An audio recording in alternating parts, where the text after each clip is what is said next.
What is up, YouTube? Third Impact here. And if you know what day it is, you know what time of week it is, you know why I'm here. I'm here to talk about the new episode of Kill La Kill, episode 16. Now, this episode was probably one of the craziest episodes so far. I know I say that about every Kill La Kill episode, but this episode, as far as plot, progression, answers, all of that good stuff, this episode was absolutely insane. And I want to start with the brand new opening, Ambiguous, which we finally got, which was absolutely fantastic, but I can't quite dive into the brand new opening before I reveal a brief thing about the plot. This is a huge spoiler, and obviously you're going to be spoiled about Kill la Kill if you're watching an episode 16 review, but this particular spoiler, I feel, is a big one, so this is the kind of episode where you don't want to know what happens in it if you're planning on watching the episode from the beginning. So knowing that, knowing spoilers are on their way, Kamui are aliens. They're extraterrestrial life forms, and knowing this now, let's take a quick look at the opening. It's a really good opening. Maybe not as crazy as I thought it was going to be. The first half seems a little... It's good, but like them in the same poses with their clothing switching, it might seem a little cheap, but at the same time, it really suits the theme of the show of outfits, clothing, with them changing. But kind of strange when it's showing the Elite Four. There's like 7 outfits for Gamaguri and Jakuzuri, 5 outfits for Inamuto, which were all the ones we've seen him in, and they only had 4 outfits for Sanagiyama, which was very strange to me, and they didn't include his brand new 3-star outfit, so why that wasn't in the opening, I don't know. But beyond that, they had that sort of thing going for the first little bit, just the cutout sort of look, outfits changing, them going down the runways. I also really like the fact that you see Harume Nui twice now in this opening. That's fantastic. She's my favorite character. And the second half of the opening was just where they put all the budget for this opening. Crazy, awesome. You know, that sort of pseudo 2D, cel-shaded 3D CG style that they use in those big scenes in Kill la Kill, which is a big part of the opening, which looks absolutely fantastic, with the Kill la Kill logo falling down, getting blood-stained, the stars, and all the... just that part of the opening is absolutely fantastic. It's much more of a rock sort of epic feel with the strings and everything, as opposed to the poppy feel of Sirius's last one. But that's all there is to the opening. Oh, and the one other thing for the opening, they don't really leave a lot up for the imagination. They don't leave a lot for foreshadowing, but I needed to get that alien thing out of the way, because near the end of the opening you see Ragyo and you see Ryoko, and they're all tied up in fibers from their outfits. Ryoko, you see, you know, the mouth and the 2 eyes of Senketsu behind her. But for Satsuki, you see Junketsu, or what can I only assume is Junketsu behind her, but it has 12 eyes, which we've never seen this before. So if this is addressed at some point, this is the one piece of foreshadowing in this entire opening, which is kind of strange for an anime opening, but that's cool. And it looks like a straight-up anti-spiral. Like, I'm just going to say it right straight up. The final form of the anti-spiral in Gurren Lagann, that is what Junketsu looks like behind her. And with the whole alien thing, that is just so Gurren Lagann. I feel like this is almost like the Jump the Shark episode, except that can't actually happen because it's Kill la Kill. Oh, okay, sorry guys, this review is kind of all over the place. I keep forgetting little things. Even before the brand new opening, we have a recap. That recap was also amazing. Oh my god, that was so funny how they introduced it as if this entire episode was going to be a recap episode, like you often get in anime. But he goes through it so fast, it's hilarious. His voice is almost in fast forward, and he pauses and actually laughs at the end, saying, "Are you, like, kidding me?"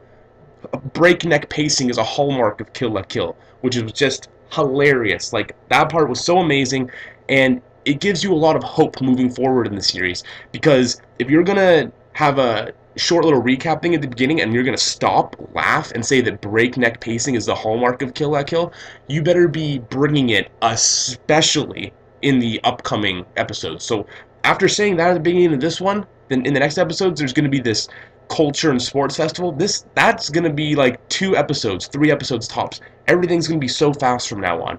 So that's great. And if it's not fast, they're going to look like hypocrites. So like they have to move fast. So moving on to a more actual breakdown of the episode. Crazy stuff. Nudist Beach is an organization started by Ryoko's father after he broke off from Ragyo's group. They were both developing clothing together until Ishin saw the light and started up Nudist Beach.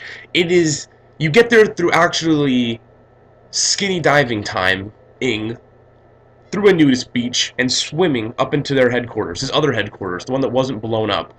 So it doesn't matter that their headquarters got blown up because they have another headquarters. And they learn about Nudist Beach there, but I think the more interesting stuff beyond the fact that life fibers are extraterrestrial beings was all of the Satsuki Ragyo stuff. Now, there was a scene in this episode that I was completely caught off guard by, was completely shocked by, and I think a lot of people were. And that was of the scene with Satsuki in the bathhouse. Now, even when the scene was just starting up and setting up, it was like, whoa, Satsuki, like, we don't usually, see your bum like this. Like, the scene was kind of, it was set up already in a sort of fan servicey way, and then Ragyo comes in, and Ragyo is just crazy. And they talk about how they're bathing in like special life fiber sort of oils, like bathing oils, which will increase their affinity with life fibers. But then Ragyo kind of gets a little sexual with Satsuki, which was very strange.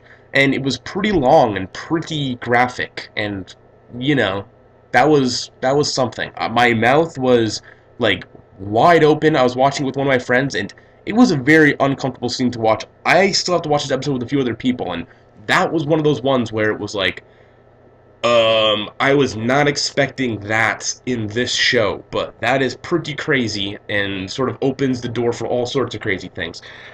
But it seemed like the actual significance of her doing that was, it appeared to open up her like chakra points, and we know she uses chi. We know that this is a theme of the show, but that just also seems strange coming from Ragyo, who seems to be an evil character in the show. And another point concerning Ragyo, quickly, while I'm still talking about her, those scars on her back, I always thought that that had something to do with, an experiment that went wrong with a Kamoy or some life fiber situation. Now I'm pretty convinced that Ragyo is possessed by the alien hive mind or whatever it is, and those scars on her back are like the same scars that would be on a Goku uniform, Kamoy. They're just on her skin because her actual body is infested with these life fibers, which makes sense, which is really cool, so I think that's going to be a thing. When they first revealed that life fibers were aliens too, they made an amazing xenomorph reference that was like a xenomorph dressed up as Mako. That was absolutely hilarious. That was a great reference. And so pretty much, Ragyo has the original cluster of life fibers that crashed on the planet. It's an extraterrestrial uh, being or life form, and they go down into the basement, and she creates outfits out of it. I guess all these outfits are Kamui, but she's pretty much using this mass that came from outer space to lay dormant life fibers in Revox clothing, which is the clothing that all of the world wears. So she's pretty much covering the world in life fibers, which are these alien beings, which are in a dormant state. So that's why I'm thinking that she is possessed, and she's being treated as the priest sort of character for this alien race and spreading their like doctrine and their life fibers across the planet. But then it's going to turn out she's actually just a vessel for this alien being. But we'll see how all that turns out. Harame Nui made an amazing appearance driving that helicopter. She said she showed up there. Did she kill the other helicopter pilot? That was kind of weird, but she also was saying how she goes wherever she wants, nobody can stop her. We know she's strange. She might be an alien as well. I'm not sure how all that would work out. There's this brief moment when Mikisugi is explaining how Ragyo's company works, right after they explain how there's life fibers in all of Revox clothing, and it has little pixelated pictures that we've seen whenever Mikisugi's doing research. And they have little numbers beside them. I know I'm going off on like a little bit of a tangent here. I'm not even sure what this is going to represent, but almost all of them say C0 and then a number, and then their name, and then CD. So it's just interesting numbers.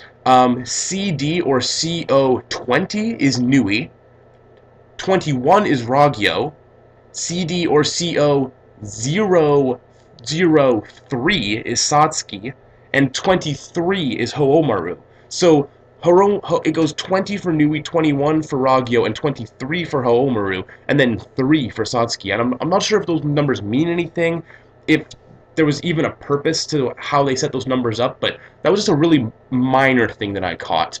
And another thing, when Ragyo's leaving, saying they're going to be setting up this culture and sports festival, Satsuki says, "We will welcome you with open arms, mother."